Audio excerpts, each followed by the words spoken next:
Shalom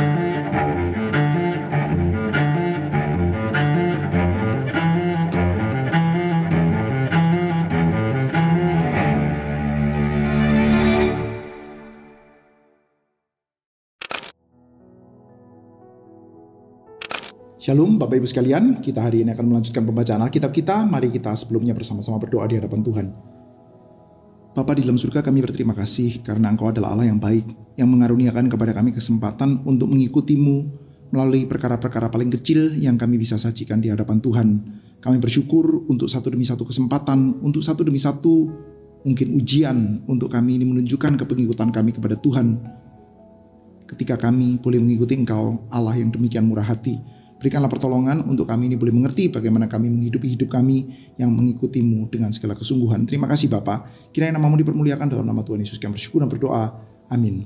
Baik, rekan-rekan sekalian, hari ini kita akan membaca dari Lukas pasal 16 yang akan kita bagi menjadi 2 kali, Saudara. Meskipun ini adalah satu buah pasal yang tidak terlalu panjang. Saya mengajak kita untuk bersama membaca, Saudara ya. Yang pertama ini kita akan baca ayat 1 sampai dengan ayat yang ke-13. Dan Yesus berkata kepada murid-muridnya, ada seorang kaya yang mempunyai seorang bendahara. Kepadanya disampaikan tuduhan bahwa bendahara itu menghamburkan miliknya.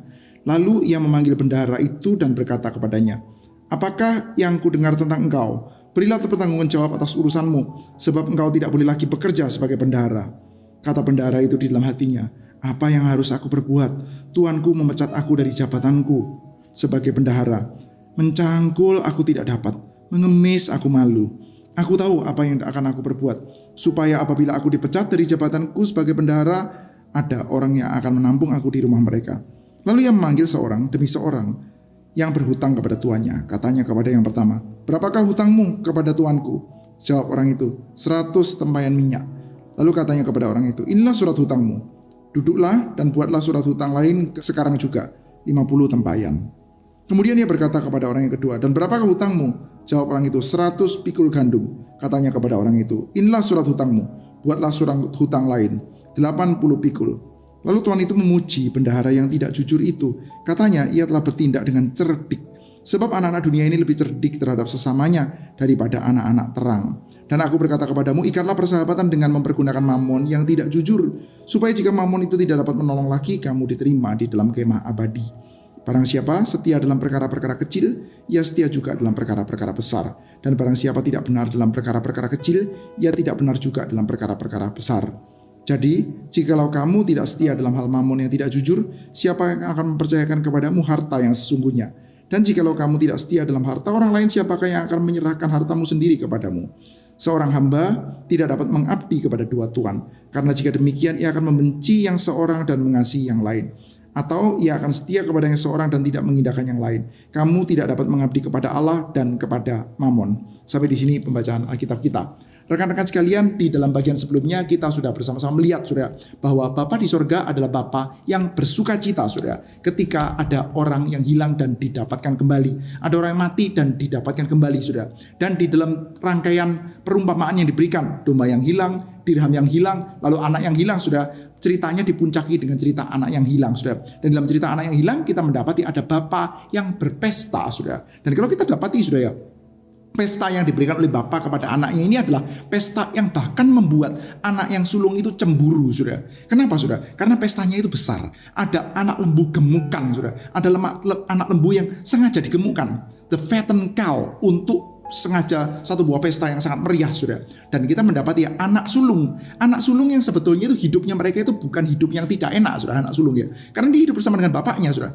Anak sulungnya sih karena dalam bahasa Jawanya itu ngeresulo, Saudara. Dalam bahasa Jawanya itu seperti kayak tidak rela, Saudara, tidak ikhlas melakukannya, Saudara. Ketika melakukannya secara tidak ikhlas, maka dia itu merasa dia itu sedang diperbudak ya. Aku tidak pernah melanggar perintah Bapa, sebagai satu buah prestasi yang besar atau barangkali sebagai satu buah penderitaan yang sudah ditanggung secara dalam jangka waktu yang sangat lama, Saudara. Sementara bapaknya dengan heran-heran mengatakan, loh, kamu ini gimana? Kamu ini kan sudah hidup bersama-sama dengan saya setiap hari. Semua milik saya adalah milikmu. Dan indeed di dalam bagian sebelumnya kita mendapati, Saudara, bahwa bapaknya itu memang sudah membagi-bagikan hartanya, Saudara. Jadi ketika bapaknya mengatakan bahwa semua milikku atau milikmu, itu adalah satu buah perkataan yang simply benar saja, Saudara. Karena memang hartanya sudah dibagi, Saudara.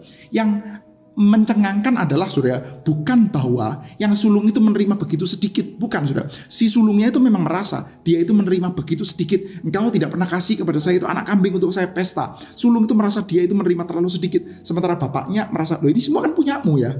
Ini punyaku dan punyaku adalah punyamu juga. Ini kan sudah seperti itu ya. Kenapa saya perlu lagi untuk mengatakan bahwa kamu mau anak kambing atau kamu anak lembu, semua yang ada di sini adalah milikmu.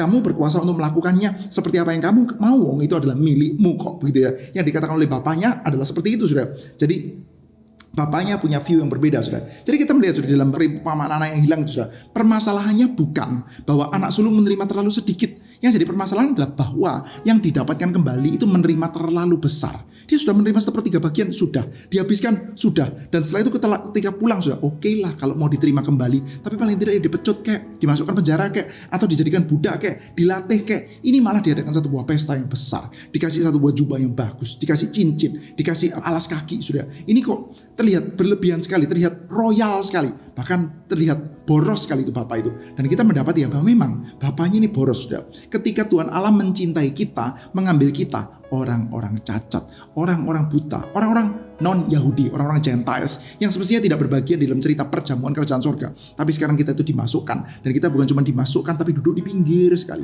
Kita bukan cuma dimasukkan untuk ada di pojokan lalu terus menutupi muka kita dalam keadaan malu. Enggak, saudara. Kita itu justru menerima satu buah pesta yang besar sekali, saudara. Dan kita melihat ya, gambarannya adalah satu buah pesta besar, urusan warisan dan lain sebagainya, saudara. Sama sekali tidak jauh dari permasalahan finansial.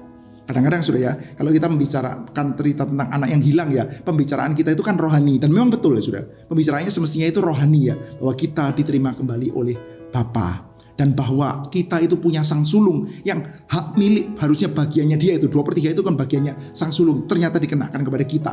Cuman sang sulung kita tidak seperti anak sulung itu, sudah. Sang sulung kita Yesus Kristus, sudah. Dia itu dengan rela memberikan seluruh hidupnya dia itu bahkan untuk kita, sudah. Orang-orang yang hilang ini, sudah. Kita mendapati ceritanya itu bisa kita baca secara rohani, dan memang kita mesti membacanya secara demikian, sudah. Namun, sudah, kita seyogyanya tidak melepaskan juga bahwa akan ada gambaran finansial juga, sudah.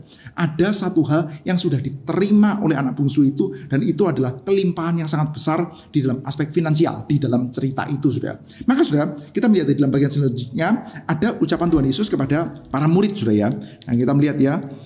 Dan Yesus berkata kepada murid-muridnya. Ini bicara kepada ordal, kepada orang dalam. Yesus bicara kepada murid-muridnya. Nanti dalam pas ayat 14 ke belakang, sudah, Yesus berbicara kepada golongan yang berbeda, sudah. Ini ya, semuanya itu didengar oleh orang-orang Farisi, hamba-hamba uang itu. Nanti Tuhan Yesus akan bicara kepada orang Farisi. Tapi sudah, sekarang ya, Yesus berbicara kepada murid-muridnya, sudah. Yaitu orang-orang dalam, orang-orang yang sudah menerima perjamuan dari Tuhan dan menerima kekayaan harta warisan rohani yang begitu besar, sudah. Lalu sudah, langsung pembicaraan itu shift kepada permasalahan keuangan, permasalahan finansial, saudara. Dan Tuhan Yesus memberikan satu buah contoh, memberikan satu buah parable tentang ada satu orang yang punya bendahara. Bendaharanya itu ketahuan tidak jujur, maka bendaharanya dipecat, saudara. Maka sebelum dipecat, saudara, yang dilakukan oleh bendahara ini adalah dia melakukan satu buah catatan-catatan palsu. Kamu punya hutang berapa? Oke, saya kasih kamu surat hutang yang berbeda. Surat hutangnya itu adalah angkanya itu jauh lebih kecil. Kamu punya hutang berapa? 100 pikul gandum. Oke, saya bikinkan ya 80 begitu ya. Supaya nanti ya setelah saya dipecat, saya bekerja, saya tidak bisa. Saya disuruh mengemis, saya juga malu. Ya sudah, saya berbuat baik dengan memakai keuangan yang saat ini masih ada dalam tangannya saya. Dia kan bendahara, sudah, yang bertugas untuk melakukan pencatatan-pencatatan. Semasa itu masih dipercayakan ya, kepercayaannya belum betul-betul hilang ya, masih ada dalam tangan saya. Saya akan manfaatkan sedapat mungkin sehingga setelah nantinya saya kehilangan pekerjaan saya sebagai bendahara ini, nantinya akan ada yang bisa menerima saya untuk bekerja atau menampung saya di dalam tempat yang berbeda, sudah. Dan Tuhan Yesus memuji, sudah. Ini parable, sudah. Orangnya kan nggak ada, sudah. Tuhan Yesus memuji ya, dia dengan mengatakan pertama-tama ucapan dari tokohnya, sudah. Tuhan, dia mengatakan ini bendahara yang cerdik ya. Ini kata-kata seperti ini ya. Tuhan itu memuji bendahara yang tidak jujur itu karena ia telah bertindak cerdik. Sebab anak-anak dunia ini lebih cerdik terhadap sesamanya daripada anak-anak terang. Dan aku berkata kepadamu, ikatlah persahabatan dengan mempergunakan mamon yang tidak jujur, supaya jika mamon itu tidak dapat menolak lagi, kamu diterima di dalam kemah abadi. Nah, saudara, kita melihat ya, di dalam bagian ini tampaknya ya Tuhan Yesus pun juga berada di dalam posisi yang sama dengan Tuhan itu tadi, saudara. Yaitu dia memuji bendahara itu. Tentu, saudara, yang dipuji itu bukan kecurangannya, bukan. Yang dipuji itu bukan tindakan membuat bon palsunya, bukan. Tetapi yang dipuji adalah bahwa dia itu mampu untuk memanfaatkan keuangan yang saat ini ada dalam tangannya dia untuk securing kehidupan masa depannya dia.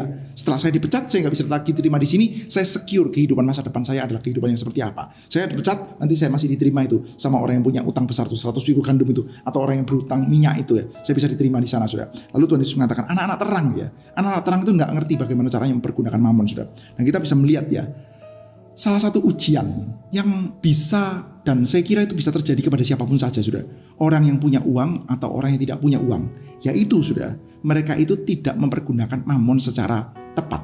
Tidak mempergunakan keuangan, tidak mempergunakan sumber daya finansial yang Tuhan kasih kepada dia, saudara. Termasuk saudara dan termasuk saya, saudara. Tidak mempergunakan sumber daya finansial yang ada di dalam dirinya kita secara tepat, saudara. Saudara, saya itu sering berpikir seperti ini, saudara. Yaitu bahwa banyak orang-orang Kristen yang mungkin sudah kurang terlalu pandai di dalam bekerja, kurang terlalu pandai, tidak terlalu baik di dalam manajemen keuangan, tidak terlalu piawai di dalam melakukan hal-hal yang akhirnya mendapatkan kompensasi finansial, sehingga mereka itu sering mengalami kekurangan keuangan, saudara.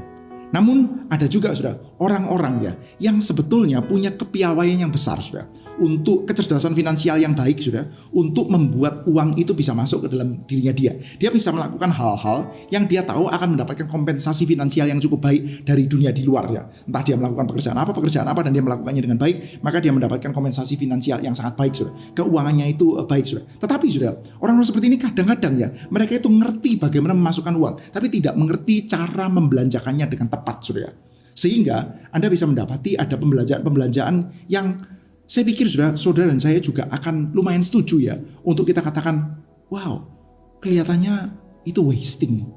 Kelihatannya pembelanjaan seperti itu, Anda tidak akan terlalu happy kalau pembelanjaan seperti itu dilakukan secara cukup besar-besaran. Sesekali di dalam waktu tertentu mungkin oke lah, tapi dilakukan secara besar-besaran kelihatannya kok kurang oke ya. Saya sering bayangkan saudara, kalau ada satu orang untuk kesenangannya sudah, atau kadang-kadang bahkan bukan untuk kesenangannya ya, dia jarang pakai juga, tapi untuk kebanggaannya dia membeli jet pribadi atau mobil mewah sudah, sementara atau arloji yang mahal-mahal sudah. Dia nggak ngerti arloji, dia juga nggak ngerti keindahannya di mana, dia nggak ngerti kenapa harganya seperti itu sudah, tapi ya dia beli-beli aja sudah. Dan dia juga tidak ada minat, tidak ada keinginan untuk akhirnya mempelajari, menghargai sejarah horologi dan lain sebagainya, nggak ada kepedulian akan hal itu sudah. Tapi ya dia simply bingung saja, nggak ngerti ya. Saya punya uang, saya itu punya kepandaian yang cukup untuk menghasilkan uang yang banyak. Tapi saya nggak tahu tuh uang itu mau dibelanjakan seperti apa. Bingung juga sudah. Akhirnya banyak pembelanjaan yang tidak pinter, pembelanjaan yang tidak cerdas sudah. Sudah tentu setuju ya sudah kalau saya katakan ya misalkan ada makanan-makanan tertentu yang banyak sekali gimmicknya sudah ya. Yang mana orang-orang itu ketika membeli atau memakan itu ya entah ya sudah ya. Menurut saya sih itu tipikal pembelanjaan yang tidak pintar. Tapi ya karena kadang-kadang uangnya ada ya orang dilakukan saja sudah. Orang memakan otak komodo misalkan kayak begitu sudah. Ini tentu saya bikin lucu-lucuan aja sudah. Memakan otak komodo dalam harga yang sangat mahal misalnya sudah. Atau memakan barang-barang tertentu di dalam binatang-binatang yang langka sudah. Sebenarnya dia punya uangnya aja sudah. Dan kalau ditanya itu apakah karena khasiatnya, karena apa, karena rasanya, ya bukan. Karena sensasi mungkin juga bukan sudah. Tapi simply dia bingung aja sudah. Uang itu mau dipakai untuk apa sudah? Nanti bisa beli jet pribadi lah, bisa beli barang-barang yang mobil-mobil yang sangat mewah dan banyak sudah. Dan dia tidak pernah tengok juga mobilnya sudah. Atau dia punya properti, punya rumah yang sangat banyak sudah. Yang akhirnya untuk memelihara rumahnya pun itu bisa jadi liability sudah.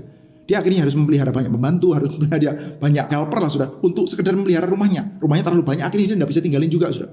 Akhirnya bingung sendiri sudah. Ada pembelanjaan seperti itu sudah. Dan ya kita tidak ngomong tentang orang kaya saja sudah. Orang miskin juga bisa ya, macam-macam lah sudah ya. Dia itu tidak ngerti caranya membelanjakan uangnya untuk hal-hal yang bernilai kekal. Nah ini kita dapati sudah. Ada orang-orang sudah, yang orang-orang dunia saja sudah. Orang-orang dunia yang curang ya. Orang dunia yang curang. Memang cheating di dalam dirinya dia. Dia itu ngerti caranya memakai uang yang ada dalam kendali saya saat ini sekarang. Bagaimana supaya saya bisa secure masa depan saya. Sekarang sudah kita sebagai anak-anak terang, sebagai anak Tuhan yang sudah menerima kelimpahan berkat Tuhan demikian besar sudah. Kita menerima keselamatan kita dari Tuhan, dari sang anak sulung yang memberikan bagiannya dia bukan cuma sedikit, tapi bahkan dia memberikan hidupnya untuk kita sudah. Bisa dikatakan dia memberikan pada kita segala-galanya sudah. Kita itu bisa memiliki prioritas khususnya dalam permasalahan keuangan itu secara sangat tidak berimbang sudah. Sudah sekarang coba cek saja sudah. Uang yang Anda pakai untuk persembahan, uang yang Anda pakai untuk pekerjaan Tuhan sudah. Itu kira-kira persentasenya berapa sudah? Dibandingkan dengan uang yang Anda pakai untuk kesenangan-kesenangan Anda sudah. Nggak usah ngomong tentang yang kebutuhan ya sudah. Nggak usah ngomong katakanlah tentang makanan, minuman, asuransi, kesehatan dan lain sebagainya sudah. Kita ngomong yang untuk kesenangan-kesenangan saja sudah. Probably presentasinya bisa kecil sekali sudah. Anda itu ya kalau masuk ke dalam gereja ya, saya nggak ngomong setiap kita lah sudah, tapi cukup banyak ya saya kira sudah. Anda kalau masuk ke dalam gereja sudah, memasukkan uang itu misalkan sudah ya persembahan atau perpuluhan atau apa sudah, memasukkan uang ke dalam kantong itu kalau katakanlah 200.000 atau 300.000 itu sudah kelihatannya besar betul sudah, besar betul. Anda pergi ke dalam satu buah restoran sudah bisa menghasilkan uang segitu, mungkin kelihatan seperti kecil betul sudah. Nah, kita melihat ya, ini memang seperti kayak pengertiannya nggak ada sudah, skillnya nggak ada. Mungkin bukan jahat betul sudah ya, mungkin juga bukan jahat, mungkin juga bukan pelit sudah. Tapi memang skillnya nggak ada sudah, nggak ngerti cara memakai keuangan untuk dipakai guna sesuatu hal yang bersifat kekal sudah. Memang nggak ngerti sudah. Makanya dikatakan bahwa anak-anak dunia ini ya seringkali memang kalah cerdas tuh. Dia nggak mengerti sudah. Kita itu yang percaya bahwa masa depan kita itu ditentukan oleh Tuhan. Kita bisa enggan sekali mengeluarkan uang kita untuk urusan-urusan yang seperti itu sudah. Saya tidak mengatakan kita akan diselamatkan oleh karena uang kita. Enggak ya sudah. Kita nggak percaya itu ya. Kita percaya bahwa kita itu justified by grace through faith alone. Kita percaya itu sudah. Kita percaya keselamatan kita bukan karena uang. Percaya itu sudah. Tetapi sudah kita percaya bahwa urusan keselamatan kita, urusan kehidupan kita itu adalah urusan yang sangat berharga. Urusan yang masa depan yang bersifat kekal sudah. Kita tidak mendapatkan melalui uang, tapi kita tahu bahwa itu adalah urusan yang sangat berharga, sudah. Nah, kalau kita tahu sesuatu yang sangat berharga, kok bisa kita berani spend-nya itu sangat rendah, sudah? Sudah tahu, sudah. Kalau sesuatu sangat berharga, ya, sudah. Kita itu kadang akan cenderung untuk lebih berani spend, sudah. Kenapa orang beli cincin kawin itu seringkali bisa berani lebih mahal, sudah? Kenapa untuk anniversary boleh ada pesta yang kelihatan ya quote and unquote agak boros-boros sudah ya. Undang orang yang banyak, lalu makanannya juga banyak sudah. Kenapa sudah? Karena kita tahu itu berharga sudah. Sesuatu yang kita tahu berharga, kita itu jadi hitung-hitungannya itu lebih kepada urusan lebih royal sudah. Lebih tidak menahan-nahan sudah. Nah kalau orang-orang di dalam dunia saja tahu sudah urusan masa depan di dunia ini saja. Entah kalau saya dipecat bagaimana ya. Dia tahu caranya pakai uang sudah. Bagaimana dengan kita sudah yang tahu bahwa ini adalah urusan berharga, bukan sekedar urusan saya di dunia setelah saya dipecat, tapi urusan sampai urusan kekal sudah. Di mana kita tahu bahwa kita sudah diselamatkan sudah. Bagaimana sudah kita menghargainya, bagaimana kita memakai keuangan kita untuk urusan-urusan yang kita tahu sangat penting dan sangat berharga itu sudah. Bukan berarti bahwa kita mendapat keselamatan kita melaluinya. Misalkan anniversary aja sudah. Sudah Anda itu merayakan anniversary, itu artinya Anda sudah menikah. Kalau Anda belum menikah, Anda tidak anniversary dengan dia sudah ya, dan dengan istri Anda atau dengan suami Anda sudah. Jadi fakta bahwa Anda merayakan anniversary itu artinya Anda sudah menikah sudah. Jadi kalau Anda merayakan anniversary, Anda tidak akan menjadi lebih menikah sedikit, nggak akan sudah. Tetapi still kita tahu bahwa anniversary itu penting sudah. Kita percaya bahwa pernikahan kita penting, pernikahan kita berharga, oleh karena anniversary itu patut untuk kita hargai. Maka, kalau Anda merayakan anniversary dengan cara yang lebih spesial, sudah. Anda candlelight dinner, harganya lebih mahal, sudah. Kita kayak mengatakan itu wajar-wajar saja lah. Dilakukannya seperti itu, wajar-wajar saja. Karena apa? Karena ini memang hal yang penting, sudah. Dan hal yang penting ini tidak membuat kita jadi menikah, sudah ya. Sama sudah, kita percaya sudah bahwa kita sudah diselamatkan, kita percaya kita sudah menerima keselamatan yang begitu mahal dari Tuhan, kita percaya sudah. Dan ketika kita itu memakai keuangan kita tidak menjadi lebih selamat atau securing keselamatan kita, tidak sudah ya. Tetapi justru merupakan satu buah ekspresi bahwa kita tahu bahwa itu berharga sudah. Maka sudah selanjutnya kita diajak untuk melihat ya, memakai urusan keuangan kita dengan pengertian kekal itu menjadi satu buah pelatihan yang kecil sekali dalam kehidupan kita sudah. Setiap hari-harinya kita itu sudah. Kemungkinan Anda itu tidak akan membuat satu buah deal yang akan menyelesaikan perang di Timur Tengah sudah. Anda itu tidak membuat satu buah tanda tangan kontrak yang akan membuat konflik Rusia Ukraina akan berhenti sudah. Sudah nggak akan melakukan itu sudah. Sehari-hari kita akan berurusan dengan urusan-urusan yang kecil-kecil aja sudah. Dan salah satu urusannya sehari-hari itu kita pegang sudah. Urusan apa sudah? Urusan keuangan. Apakah kita bisa dipercaya? Apakah kita bisa menyatakan kecintaan kita kepada Tuhan? Apakah kita bisa menyatakan penghargaan kita akan keselamatan besar yang kita terima sudah melalui perkara-perkara yang sangat kecil ini sudah? Jangan-jangan nggak bisa sudah. Kalau kita nggak bisa dipercayakan permasalahan seperti ini sudah, bagaimana kita bisa dipercayakan urusan lebih serius? Urusan yang sangat kecil saja ternyata kita tidak bisa dipercaya sudah. Dan selanjutnya sudah ada satu buah perkataan yang lumayan menakutkan sudah, yaitu ucapan ini sudah ya, bahwa ketika kita itu tampak sangat sulit dipercaya dalam permasalahan-permasalahan kecil, dalam hal ini ya urusan-urusan keuangan sudah ya, barangkali itu bukan sekedar karena kita punya literasi keuangan Kristen itu rendah sudah. Ada yang seperti itu juga sudah. Tetapi sudah, barangkali memang kita adalah pemuja mamon. Barangkali kita adalah orang yang memang menyembah mamon. Kita menaruh hidup, masa depan kita, kesukaan kita kepada mamon, saudara ya. Sehingga kita boleh bertanya lebih lanjut sih, sebetulnya Tuhan kita itu siapa? Yang kita sembah itu siapa? Yang menjadi sasaran kehidupan kita itu yang mana, saudara? Ini menjadi satu buah refleksi lagi, saudara. Kadang-kadang kita bisa menjadi orang yang mungkin ya memang kurang pinter, kurang piawai, nggak terlalu paham hal berharga, maka saya lebih berani spend keuangan saya ke sana. Kadang-kadang kurang pinter aja, saudara, kurang literasinya di dalam hal itu lebih rendah, saudara. Tapi kadang-kadang, saudara, yang mungkin creeping lebih dalam, saudara, di dalam hati kita, saudara. Jangan-jangan eskatologi kita itu memang mamon. Tuhannya kita, yang mana kalau dia itu nggak ada, kita akan terpukulnya luar biasa, saudara. Yaitu ya urusan mamon, saudara.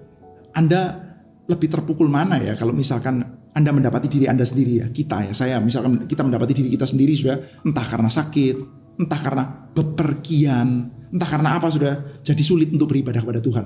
Anda kalau lagi pergi ya 1 bulan, jadi sulit untuk beribadah kepada Tuhan. Ke gereja-gereja lokal bahasanya tidak dimengerti, khotbahnya nggak terlalu jelas, sudah, atau ibadahnya nggak cocok, sudah. Lalu minggu depannya anak Anda sakit, jadi Anda tidak bisa ke gereja, sudah. Lalu 1 bulan lah, sudah ya, Anda nggak bisa ke gereja, sudah.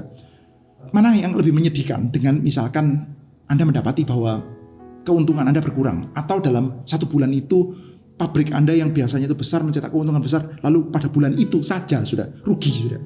Bukan dalam 1 tahun rugi, tapi dalam bulan itu saja rugi, sudah. Mana yang bikin Anda itu lebih panic attack, sudah? Jangan-jangan, sudah ya, yang jadi ujung kehidupan kita memang adalah mamon, sudah. Oleh karena itu kita perlu untuk mawas, sudah ya. Bagi orang-orang Kristen yang sudah diselamatkan, kita perlu betul-betul shaping pemikiran kita dengan sangat jelas, sudah. Yaitu bahwa kita sudah menerima keselamatan demikian besar, menerima segala-galanya dari Tuhan. Oleh karena itu mari kita belajar untuk setia di dalam perkara-perkara yang kecil ini, sudah. Yaitu urusan-urusan mamon. Mari kita mengerti hal berharga dan kita berani untuk melakukan banyak hal untuk hal yang memang berharga ini. Baik, rekan-rekan sekalian, kiranya Tuhan menyertai setiap kita. Hari ini saya mengajak kita untuk menaikkan 1 buah pokok doa. Kita berdoa memohonkan kepada Tuhan, kiranya Tuhan memberikan kepada kita 1 buah kesadaran bahwa kita sudah menerima hal yang sangat besar dari Tuhan. Sehingga kita pun juga berani menghargainya dengan memberikan dengan proper. Baik, rekan-rekan sekalian, kiranya Tuhan menyertai setiap kita. Terpujilah Tuhan.